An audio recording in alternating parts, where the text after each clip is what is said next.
Rema hari ini, Mazmur 90 ayat 17. Kiranya kemurahan Tuhan Allah kami ada atas kami, dan teguhkanlah perbuatan tangan kami. Ya, perbuatan tangan kami, teguhkanlah itu.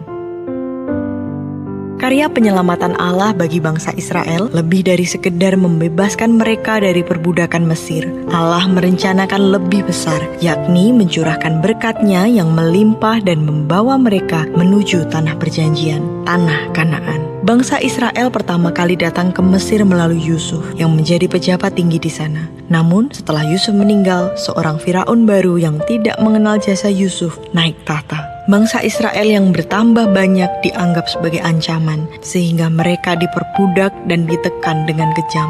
Di tengah penderitaan ini, Allah mendengar seruan bangsanya. Allah memilih Musa sebagai pemimpin untuk membawa Israel keluar dari perbudakan menuju kebebasan. Akan tetapi, perjalanan ini tidak mudah. Ketika Musa menghadap pada Firaun, bangsa Israel justru mendapat penindasan yang lebih berat, sehingga mereka mulai meragukan janji Allah. Namun, kasih dan kuasa Tuhan tidak pernah gagal. Allah menunjukkan tangan-Nya yang kuat melalui 10 tulah, yang akhirnya membuat Firaun menyerah. Ketika bangsa Israel mulai berjalan keluar dari Mesir, Allah tetap menyertai mereka dengan mujizat-mujizat yang luar biasa. Laut Teberau terbelah, mana diturunkan sebagai makanan, burung puyuh datang memenuhi kebutuhan mereka, bahkan pakaian dan kasut mereka tidak rusak selama perjalanan panjang itu. Ayat renungan hari ini mengingatkan kita bahwa kemurahan Tuhan itu nyata atas hidup kita. Allah yang menyertai bangsa Israel adalah Allah yang sama yang bekerja dalam hidup kita hari ini.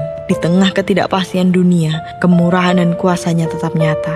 Apa yang tampak mustahil bagi manusia adalah hal yang mungkin bagi Tuhan. Tahun ini, Tuhan akan menunjukkan kasih dan kebaikan-Nya. Favor Tuhan datang untuk membalikkan keadaan. Ini waktunya kita keluar dari kegelapan dan berjalan dalam terang-Nya yang ajaib. Apa yang membuat Anda khawatir saat memasuki tahun 2025 ini? Favor Tuhan seperti apa yang Anda rindukan terjadi pada tahun ini? Apa yang Anda lakukan untuk mengalami aliran favor Tuhan? Bapa, kami bersyukur atas rema-Mu untuk tahun 2025 ini. Kami percaya the year of double favor itu terjadi dalam hidup kami. Teguhkan iman kami ya Tuhan, ajar kami untuk terus percaya kepadamu. Terima kasih Tuhan Yesus. Di dalam nama Tuhan Yesus kami berdoa. Amin. Tahun ini adalah tahun di mana Tuhan menunjukkan favor-Nya dalam hidup kita.